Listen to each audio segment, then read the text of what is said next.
loved films and I loved film scoring. So suddenly I had a chance to kind of dabble in this, and I wanted to do more, but I was in a band and touring and doing albums.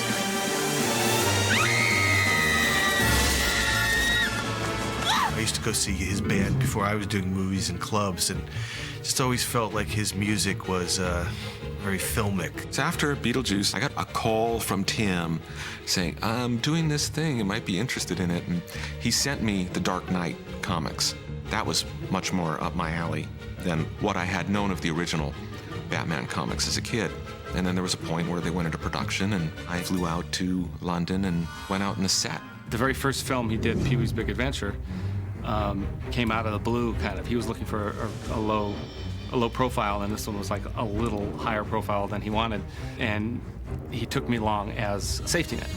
I really got my initial ideas from walking around at night on set of Gotham.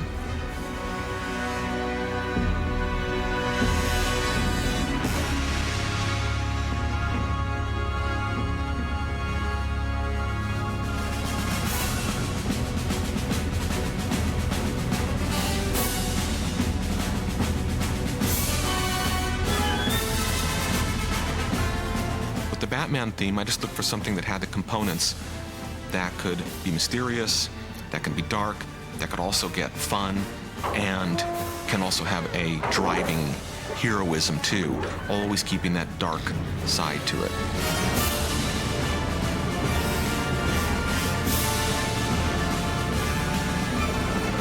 He did come up with a good one. You know, that's hard to do, to come up with what the Batman character is, kind of dark but adventure and moving and operatic, all those things at once. I wasn't trying to come up with something that people would remember so much as something that fit the footage. You know, I always just think of what plays this footage, and I needed something heroic and simple. And in that simplicity, you have building blocks, that you can use different building blocks and expand on them.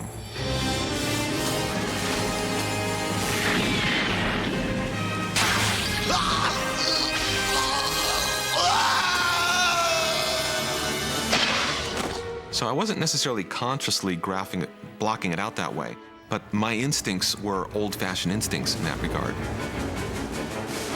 Especially any film of this genre, you're going to have different places to go with your heroes and with your villains. The pen is truly mightier than the sword.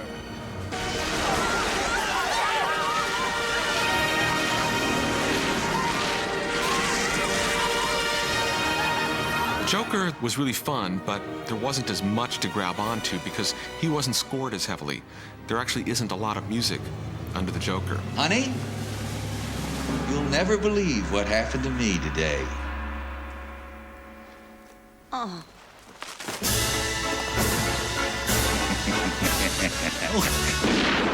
This really fun waltz that I got to write for him during this crazy sequence, that was really fun.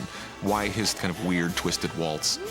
I don't know. I mean, I always love writing the villain's music. In that moment, you know, that kind of foolishness, now I've shot him, I think I'll shoot him again.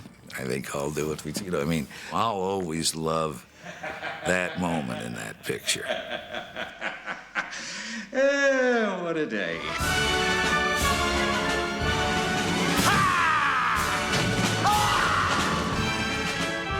The Joker was just fun.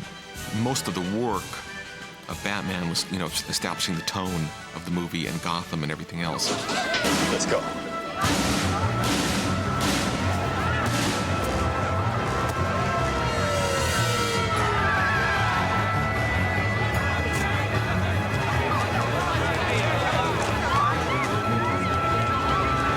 Shields.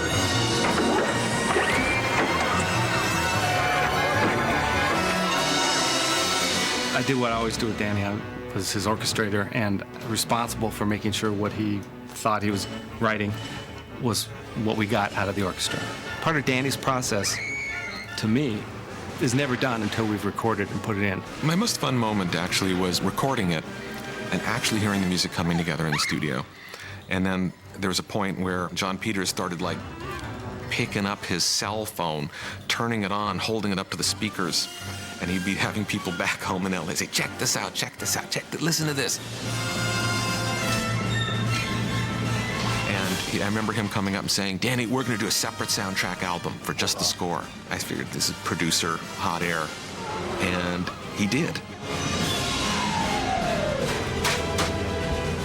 I don't understand what makes Batman popular.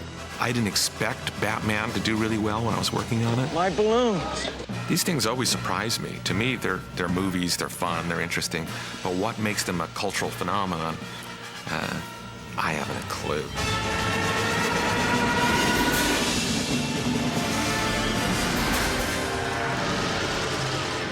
You know, always in that genre, you get to pack a lot of your best wallop into the last 12, 15 minutes of the movie. So there was a lot of stuff in the end that I was pleased about that, you know, was big and had some grandeur.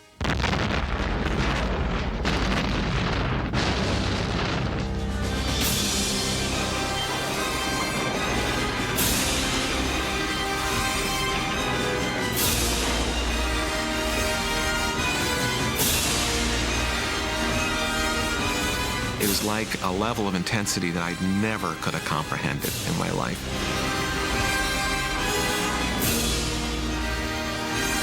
And yet, it's been rewarding.